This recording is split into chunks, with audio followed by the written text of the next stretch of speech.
This week's guest on our podcast is Brittany Brewer, who is the Scott County Extension Agent. She's here to speak about how Extension can help youth and farmers. Extension can be extremely beneficial to youth and our farmers.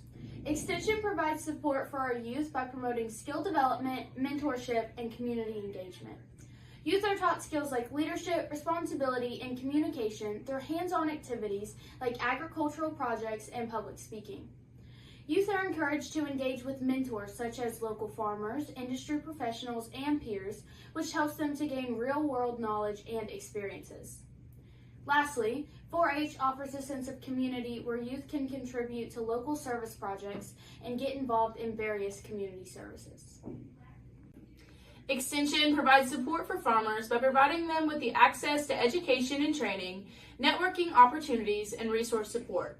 Through the Extension Office, farmers are able to access the latest research, techniques, and best practices in the agriculture, which helps them to improve their farming operations. Through this program, farmers can also connect with other agricultural professionals, learn about new technologies, and participate in educational programs to improve their business operations. Lastly, they are given access to resources, grants, and programs that can aid in farm development, sustainability, and profitability.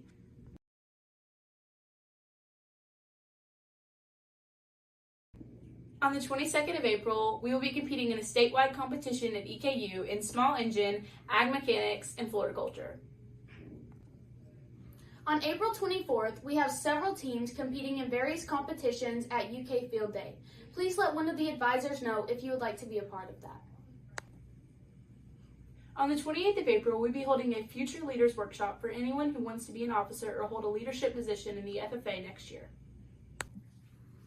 So can you just tell us a little bit about your background and how you became an extension agent? Absolutely. So I grew up on a diversified crop and livestock farm in Ohio, so I've always had a really big passion for agriculture.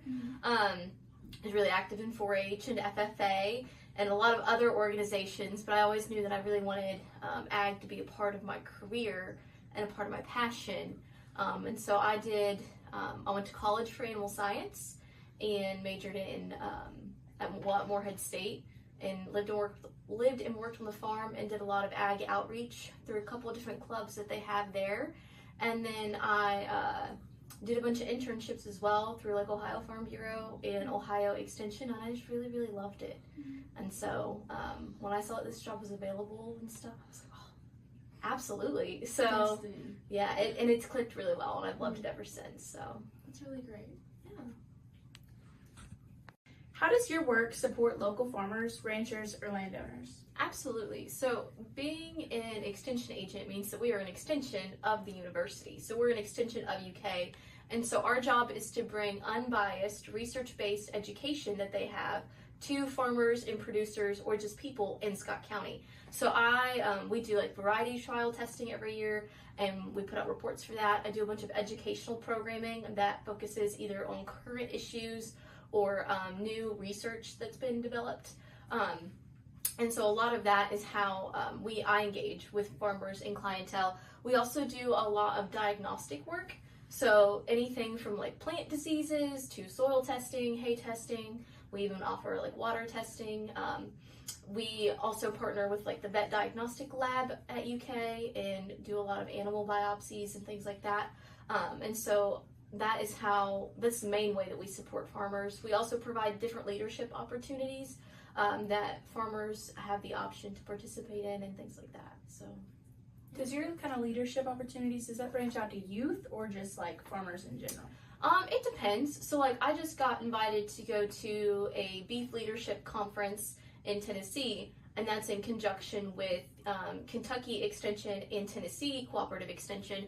And so I was asked to bring two prominent leaders in the beef industry in Scott County with me, and like we're supposed to go and help develop like county programming, regional programming, and then like statewide programming in conjunction with Tennessee Cooperative Extension.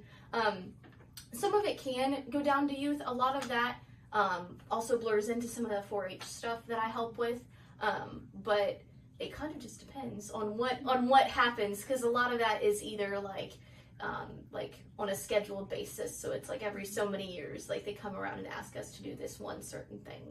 Yeah. So What are some of the biggest challenges facing agriculture and land management right now?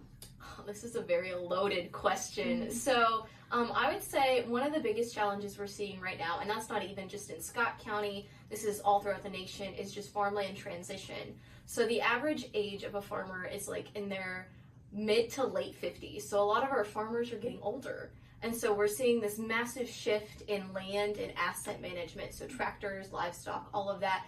And it's these people not being prepared with the tools that they need to, safely or properly transfer their estates to the next generation. And so a lot of farmland is being lost because of miscommunication, or that generation doesn't want to have that talk with the younger generation. And so that's one of the biggest challenges that we see right now. Another big challenge is, as we see that all of our farmers are getting older, the new farmers don't have the capital or the money to really start farming. So unless you inherit a farm, it's really hard to get started in the agriculture industry, or in the livestock or row crop, or commercial horticulture industry. And so we're seeing a hard time with people getting money, or finding ways to do cost share, or buying land, or buying equipment. And so that's been another really big challenge. And then I would say the biggest challenge that's mostly here in our community, while it is a good thing, is a lot of the economic growth that we see also takes up a lot of farmland. And so it's a great thing to see economic growth in our community. It provides jobs and different opportunities for the people here, but it also eats up a lot of the good farmland in Scott County. And so it's trying to find that balance between, where do we grow, where do we not grow, and,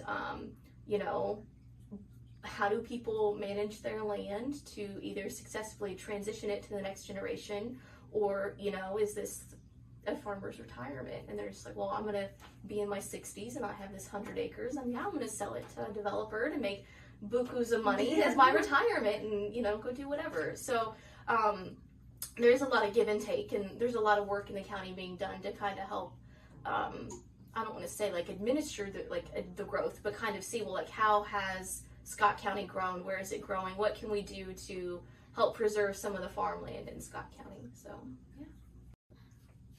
How do you work with 4-H or a youth ag program? Absolutely. So we at the Extension Office do a lot of cross collaboration anyways with a bunch of different programs. I would say the most prominent ways I'm involved with 4-H specifically is currently I help with the livestock judging team and some of the livestock club portions of the 4-H program, because we are down a 4-H agent. I also lead up a lot of this stuff on the livestock side for the county fair, which is a lot of fun, by the way, if you all didn't know. And then I'll judge contests, so speech demos or anything like that for 4-H or FFA programs in our county. I also do a couple things for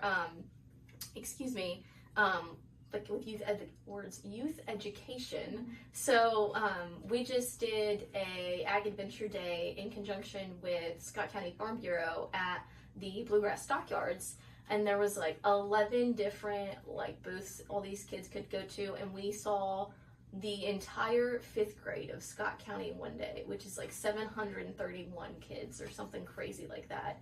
And it was a long day, but we do a lot of youth education. I also help lead up an ag club at Scott County Middle, and things like that. And so my job is to just educate farmers, but then as well as educate the public about agriculture, and some of that does overlap into youth. So Yeah, I love how agriculture education is getting into the younger grades. When I was in middle school, we didn't have an ag program, and definitely in elementary school, we weren't really being taught about ag. So I love that it's getting to those younger generations. Absolutely. I think it's really, really important, because the farther look back that we have, so they say generationally, the farther a generation gets removed from agriculture, the less they know about it. And so for me, my dad's a farmer, and I live in my family, or my fiance and his family, we farm now. But when you get down to kids whose grandparents farmed or great grandparents farmed, they have no idea. And so it's all these kids think that chocolate milk comes from a brown cow. Or I went to I did and helped with an ag day at Northern Elementary, and all these kids had actually never touched field corn before, and so I had like also like different types of corn there, and they were all like, "Oh my gosh, I've never held a cob of corn before," and I was like, "What?" I was like, "I was doing this when I was like 2, you know," and I guess I take for granted the way I grew up, that's for sure, but we're making more efforts to get into a lot of the younger population of Scott County, so. What advice do you have for young people who are interested in agriculture or rural development?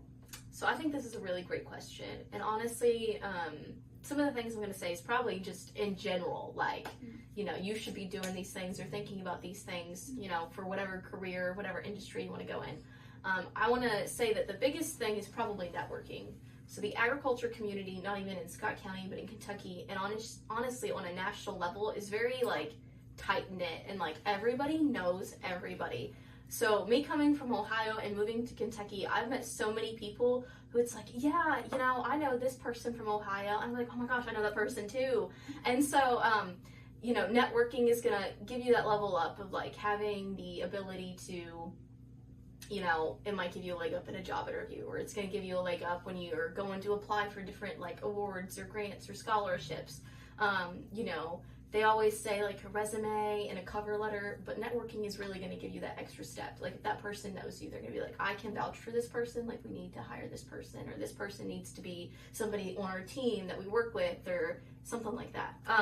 And then I would also say you want really good experience. So you want to be able to back up what you do, right? So interning or job shadowing with any group or career of your choice that you'd be interested in, I think is also going to give you a really good leg up in the ag industry. So like if you want to be a vet, like be job shadowing now, be getting in with those vets, whether you want to be a small animal vet, or you want to do some ride-alongs with some equine vets in the area, some cattle vets, whatever, but be getting that experience so you can put that on your resume or talk about that in your cover letter or in an interview.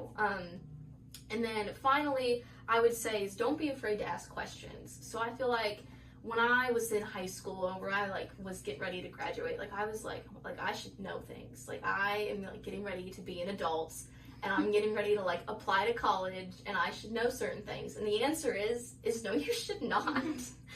Like, don't be afraid to ask questions.